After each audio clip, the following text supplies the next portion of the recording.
emot karena pidawo sepuh Mama ajengan Cipulus almarhum Mama ajengan Badrudin ulama anu mawa urang anu milu gitu bahasa kita ulama anu mawa urang anu milu ajengan Badrudin mah gitu bisa ditanya cenah beda naon maneh sok kunut ulama anu mawa cenah urang anu milu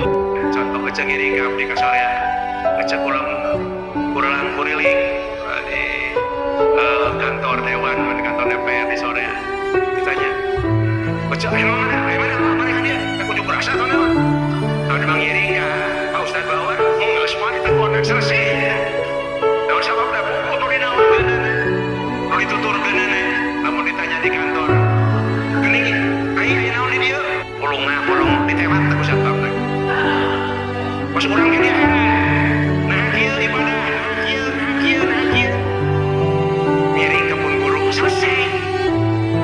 gitu sama ya ketemu kita di akhirat teh temukeun ku eceuk jalmi bakal nyirin ke para asatid di para asatid nyirin ke para ulama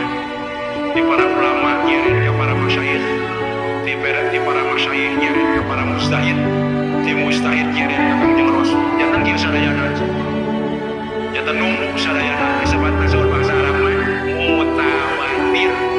nguntuy ieu ti dieu pas abdi masanteun di dieu abdi ti dieu nya dugi ka Rasul teh